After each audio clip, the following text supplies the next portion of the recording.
વિદ્યાર્થી મિત્રો કેમ છે? મજામાં?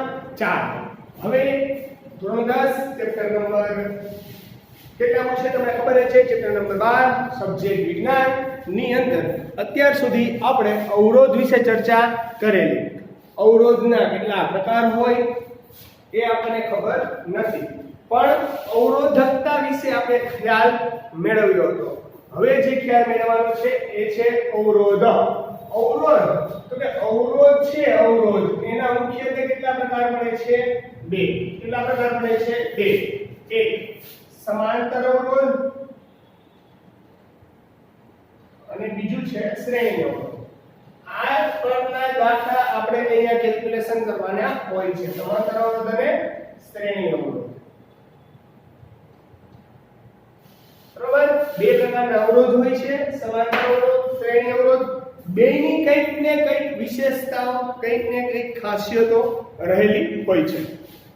આ બંનેની વિશેષતાઓ, ખાસિયત, આ બંનેના સૂત્રો, કઈ રીતે કોનું શ્રેણી અવરોધનું જોડાણ કેવી જગ્યાએ કરવામાં આવે છે, શું કામ એને કરવામાં આવે છે, એના ફાયદા, ગેરફાયદા, એ જ રીતે સમાંતર અવરોધ એનું જોડાણ કઈ રીતે કરવામાં આવે છે, ક્યાં કરવામાં આવે છે, શું કામ સમાંતર જ અવરોધનું જોડાણ કરવું પડે, એના ફાયદા, ગેરફાયદા, આ બધા જ વિષયો પર ડિટેલમાં ચર્ચા આપણે હવે કરીશું. ચાલો સૌપ્રથમ આપણે શ્રેણી અવરોધ વિશે ચર્ચા કરીએ. શ્રેણી અવરોધો. શ્રેણી અવરોધ કોને કહેવાય? ચાલો શ્રેણી અવરોધ. ચાલો પહેલા તો વાત છે કે શ્રેણી અવરોધ કોને કહેવાય છે, શું કામ એને કહેવાય છે. તો હું તમને સૌપ્રથમ આકૃતિ ઉપરથી આપણે સમજીશું કે શ્રેણી અવરોધનું અહીંયા જોડાણ આપેલું છે, સમજી લો. અને ત્રણ અવરોધ અહીંયા એક સાથે લાઈનમાં જોડેલા છે. આ છે વિદ્યુત પ્રવાહ, આને એમીટર કહેવાય, અને એમીટર કહેવાય, તમને ખબર જ છે એમીટર, બેટરી. અહીંયા છે સ્વિચ એટલે કે કળ. રેડી? ચાલો અહીંયા છે અવરોધ R1, અહીંયા છે અવરોધ R2, અહીંયા છે અવરોધ R3. ચાલો વિદ્યુત પ્રવાહનું વહન હંમેશા ધન દિશાથી ઋણ દિશા તરફ હોય છે, જ્યારે ઇલેક્ટ્રોનનો પ્રવાહ, જો ઇલેક્ટ્રોનના પ્રવાહની દિશા એ ઋણથી ધન તરફ હોય અને વિદ્યુત પ્રવાહના વહનની દિશા એ ધન દિશા તરફથી ઋણ દિશા તરફ હોય, એટલે કે પોઝિટિવ ટુ નેગેટિવ ડાયરેક્શન. ચાલો અહીંયા ધન દિશામાં તમને બેટરી કોને ધન કહેવાય, કોને ઋણ કહેવાય, મેં તમને પહેલા જ કીધું હતું.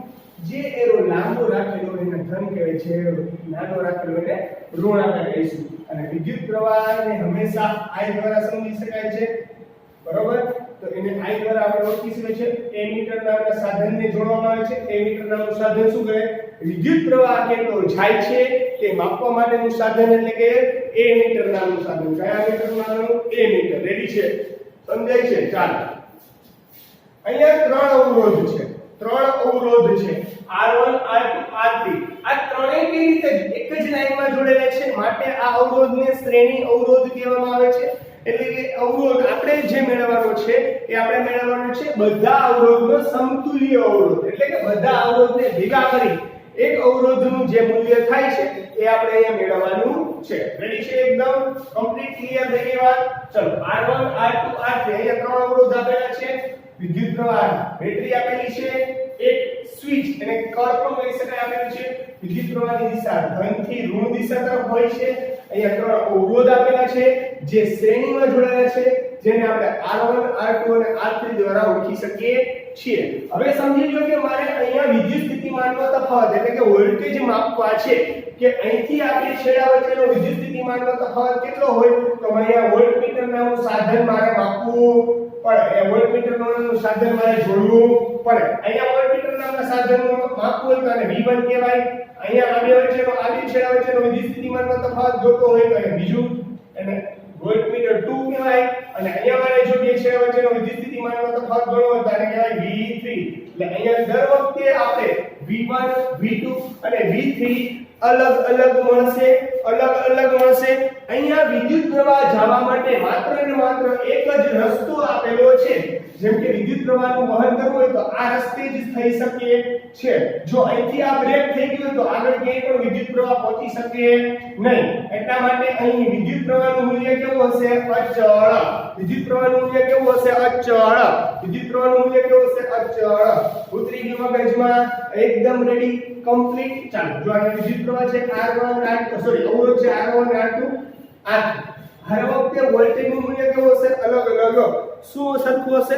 વિદ્યુત પ્રવાહ, કારણ કે વિદ્યુત પ્રવાહને જવા માટે માત્ર ને માત્ર એક જ માર્ગની જરૂર પડે છે. એટલે આમાંથી જેટલો વિદ્યુત પ્રવાહ પસાર થાય એટલો જ આમાંથી થાય અને એટલો ત્રીજામાંથી થઈ શકે છે. એટલે વિદ્યુત પ્રવાહનું મૂલ્ય કેવું રહેશે? બધી જગ્યાએ સમાન. વિદ્યુત પ્રવાહનું મૂલ્ય કેવું રહેશે? બધી જગ્યાએ સમાન. રેડી છે? ચાલો, તો ઓહમના સૂત્ર પરથી ઓહમના નિયમ પ્રમાણે શું હતું? R = V ના છેદમાં I. આવું સૂત્ર આપણે અવરોધનું સમજી ગયા છીએ. I = VI. રેડી છે? ચાલો, I proportional V હતું ને, sorry V proportional to I. આવું સૂત્ર હતું, યાદ છે તમને? પછી આનો અવરોધ દૂર કરીને આપણે સૂત્ર મૂકતા કે R = V ના છેદમાં I. આવું સૂત્ર થતું. રેડી છે? ચાલો, અહીંયા અવરોધ R1 R2 R3 આ શેમાં જોડેલા છે? શ્રેણીમાં. શેમાં જોડેલા છે? શ્રેણીમાં. આપણે આ શ્રેણીમાં જોડેલા હોવાથી અહીંયા V1 V2 V3 છે. તો આને V માં અહીંયા કરતા બનાવી લો અને V ને કરતા બનાવી લો. તો સૂત્ર શું થઈ જાય? I ભાગાકારમાં છે આપણે જઈ તો ગુણાકારમાં. તો V = RI થઈ જાય. RI થઈ જાય. એકદમ રેડી. ચાલો, આવી રીતે સૌપ્રથમ આપણે પહેલા અવરોધ વિશે ભણીએ. તો સૌપ્રથમ સમતુલ્ય અવરોધ. તો આ બંને બધા દ્વારા ભેગા મળીને જે અવરોધ મળે છે એને આપણે કહીએ છીએ સમતુલ્ય અવરોધ. આ બધાને ભેગા મળીને જે અવરોધ બને છે એને આપણે કહીએ છીએ સમતુલ્ય અવરોધ. રેડી છે? ચાલો,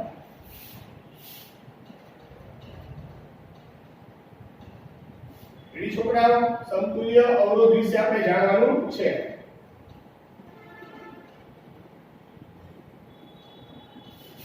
રેડી? અને એ સમતુલ્ય અવરોધ R અને આને વોલ્ટેજ. ચાલો, આના દ્વારા સમતુલ્ય અવરોધ મળી શકે છે. કઈ રીતે એમાં આપણે ડિસ્કશન કરીએ.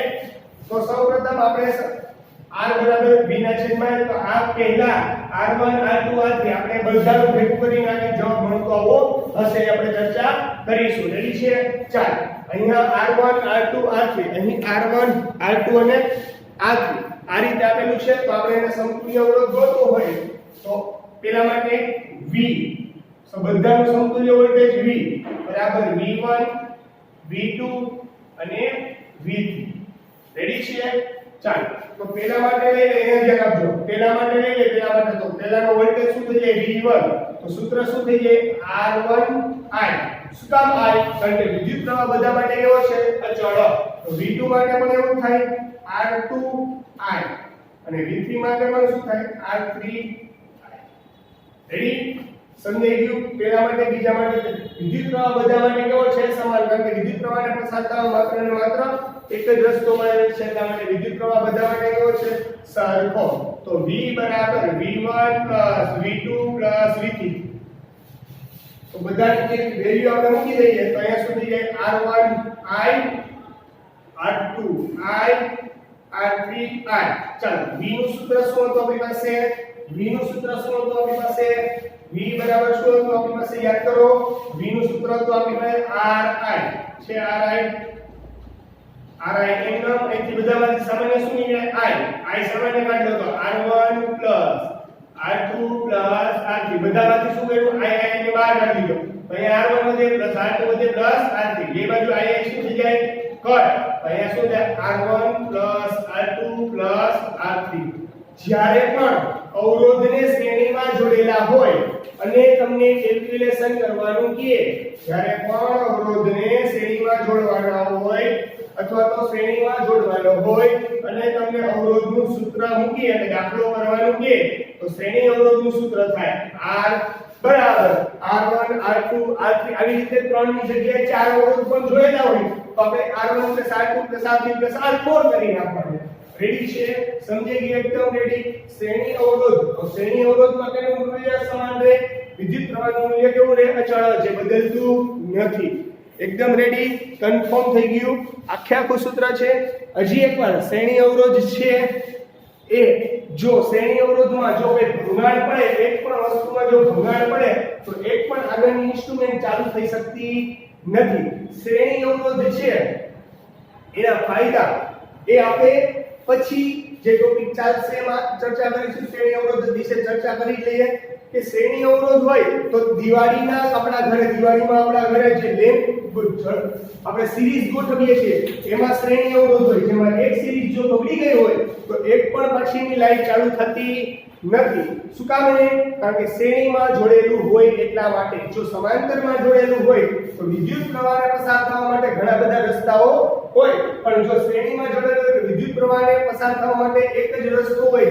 એટલે જો અહીંયા ભંગાણ પડે તો અહીંથી વિદ્યુત પ્રવાહ અટકી જાય, પછી આમ કન્ટિન્યુ વિદ્યુત પ્રવાહ ચાલુ રહે નહીં, એટલે એક પણ ઇન્સ્ટ્રુમેન્ટ ચાલુ થઈ શકે નહીં. કારણ કે વિદ્યુત પ્રવાહ કન્ટિન્યુ આમ ચક્કર પૂરું કરવું ફરજિયાત હોય. એટલે જો એક પણ ઇન્સ્ટ્રુમેન્ટની અંદર ભંગાણ પડે તો એક પણ વસ્તુ ચાલુ થઈ શકે નહીં.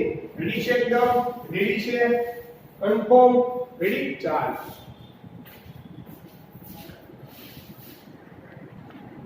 ચાલો વિદ્યાર્થી મિત્રો, આપણે શ્રેણી અવરોધ વિશે ચર્ચા કરી ગયા. હવે જે આપણે ચર્ચા કરીએ છીએ સમાંતર અવરોધ. સમાંતર અવરોધ કોને કહેવાય? કે જો હું તમને આકૃતિમાં દોરીને સમજાવું છું, બરોબર છે?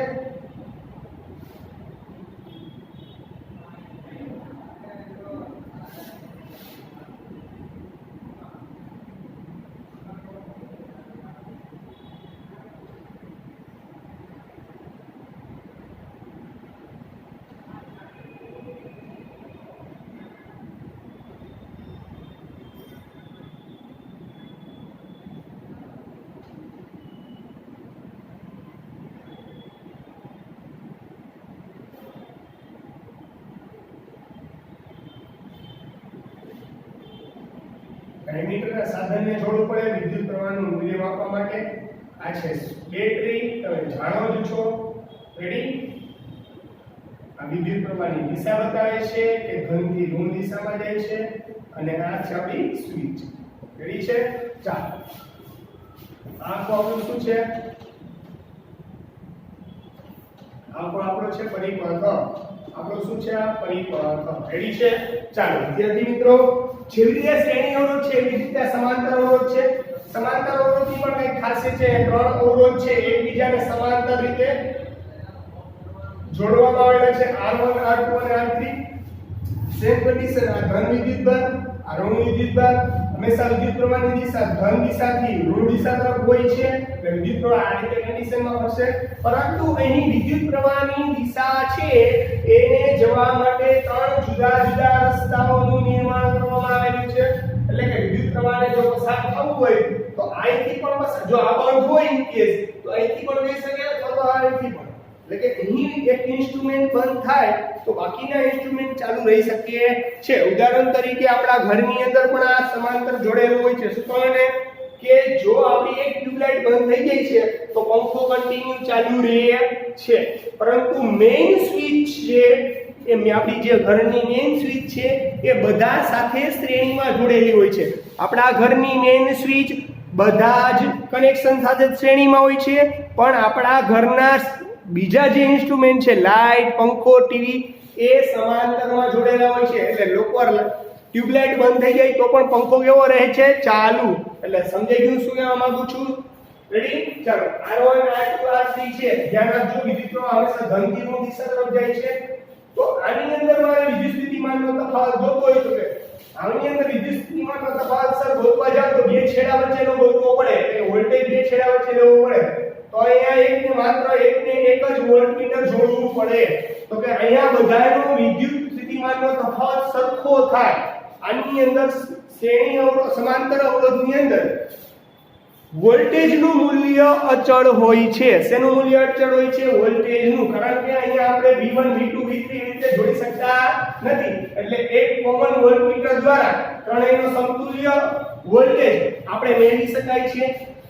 શ્રેણી અવરોધની અંદર વિદ્યુત પ્રવાહનું મૂલ્ય અચળ હતું, સમાંતરની અંદર વોલ્ટેજનું મૂલ્ય અચળ છે. જોઈએ કે વિદ્યુત પ્રવાહ છે એના જવા માટે ત્રણ રસ્તા છે. પહેલું I1 I2 અને I3. તો આપણી પાસે સૂત્ર કયું હતું છોકરાઓ? રવિનું R = V ના છેદમાં I. r બરાબર v ના છેદમાં i. અહીંયા આપણે શું જોઈશે v. રેડી છે છોકરાઓ? ચાલો કમ્પ્લીટ એકદમ. ચાલો અહીંયા શું છે i1. રેડી? ચાલો અહીંયા i ને કરતા બનાવો વિદ્યુતની પણ i ને કરતા v ના છેદમાં શું થઈ જાય r. v ના છેદમાં શું થઈ જાય r. રેડી છે? અહીં વિદ્યુત પ્રવાહ જવા માટે અહીંયા i1 જેટલો વિદ્યુત પ્રવાહ પસાર થાય, i2 અને અહીંયા i3 જેટલો વિદ્યુત પ્રવાહ પસાર થતો જોવા મળે છે. ચાલો રેડી કન્ડિશન. ખબર પડી કે બધાને શું કરવાનું છે, કેમાં કેમ નથી આવતું, બધી ખબર પડી ગઈ ડિટેલમાં. ચાલો અહીંયા વિદ્યુત પ્રવાહ i1 i2 i3 જેટલો પ્રવાહ પસાર થાય છે. અહીંયા વોલ્ટમીટર છે એ સમાંતરમાં જોડેલું છે, એટલે કે વોલ્ટમીટરને પસાર થવા માટે માત્ર ને માત્ર એક જ આપણે વોલ્ટમીટર અહીંયા જોડવામાં આવે છે. ઓકે ચાલો રેડી વિદ્યાર્થી મિત્રો? અહીં વોલ્ટેજનું મૂલ્ય કેવું રહે છે? અચળ. ચાલો r બરાબર v ના છેદમાં i. અહીં વોલ્ટેજનું મૂલ્ય અચળ છે તો વિદ્યુત પ્રવાહ i ને કરતા બને v ના છેદમાં r. તો પ્રથમ માટે વિદ્યુત પ્રવાહ કેટલો હશે? ચાલો તો અહીંયા આપણે લઈએ સમતુલ્ય વિદ્યુત પ્રવાહ i બરાબર i1 i2 i3. આનો સમતુલ્ય આમ જ થશે. ત્રણેયને ભેગા કરી દો છોકરાઓ, ત્રણેયને ભેગા કરી દો તો આનો પણ સમતુલ્ય અવરોધ r કેવાશે. રેડી? ચાલો અહીંયા છે એમીટરના સાધન દ્વારા આપણે આને ઓળખી શકાય. પોઝિટિવ વિદ્યુત પ્રવાહ ધન. રેડી? સમજાઈ ગયું એકદમ? અહીંયા છે સ્વિચ એટલે કે આપણી કોર. વિદ્યુત પ્રવાહનું મૂલ્ય અહીંયા વોલ્ટેજ. રેડી? સમજાઈ ગયું એકદમ? રેડી? આમાં કોઈને કઈ ડાઉટ હોય તો મને કહી શકો છો. આ છે આપણી સ્વિચ. આ છો આપણે વિદ્યુત પ્રવાહ. વિદ્યુત આ શું છે? બેટરી. Positive negative. રેડી? સમતુલ્ય અવરોધ આ રીતે પણ મળી શકે છે. ચાલો i તો પ્રથમ વિદ્યુત પ્રવાહ આપવો હોય તો i આપણી પાસે i1 નું મૂલ્ય શું હતું? i1. તો આપણા માટે આના માટે સૂત્ર મૂકવું હોય તો i1 બરાબર v ના છેદમાં r1. v છે એ અચળ છે, બધા માટે અચળ રહે. બીજા માટે વિદ્યુત પ્રવાહ કેટલું થાય? v ના છેદમાં r2 અચળ રહે. ત્રીજા માટે i3 v ના છેદમાં r. v બધા માટે અચળ રહે. v નું મૂલ્ય મૂકો. i નું સૂત્ર શું છે? v ના છેદમાં r. અહીંયા i1 છે તો i1 એટલે v ના છેદમાં r1, i2 એટલે v ના છેદમાં r2, v ના છેદમાં r3. બધામાં સરખું શું છે? v. તો કોમન બહાર કાઢી લો. અહીંયા v ના છેદમાં r બરાબર બધામાંથી v કાઢો તો અહીંયા શું છે? 1 ના છેદમાં r1. બધામાંથી v કાઢી તો 1 ના છેદમાં r2, 1 ના છેદમાં r3. બધામાંથી v બહાર કાઢી તો v કેવો થઈ જાય? કટ. તો અહીંયા શું છે? 1 ના છેદમાં r બરાબર 1 ના છેદમાં r1, 1 ના છેદમાં r2 પ્લસ 1 ના છેદમાં r3. આને કહેવાય સમતુલ્ય અવરોધ. સમાંતર અવરોધ. સમાંતર અવરોધનું સૂત્ર શું થાય? r 1 ના છેદમાં r બરાબર r 1 ના છેદમાં r1 પ્લસ 1 ના છેદમાં r2 પ્લસ 1 ના છેદમાં r3. આ છે આપણે સમાંતર અવરોધ ગોતવા માટેનું સૂત્ર. સમાંતર અવરોધ કયા કયા જોડવામાં આવે છે મેં તમને ડિટેલમાં ચર્ચા કરેલી છે. સમાંતર અવરોધ છે એ આપણા ઘરમાં જોડવામાં આવે છે.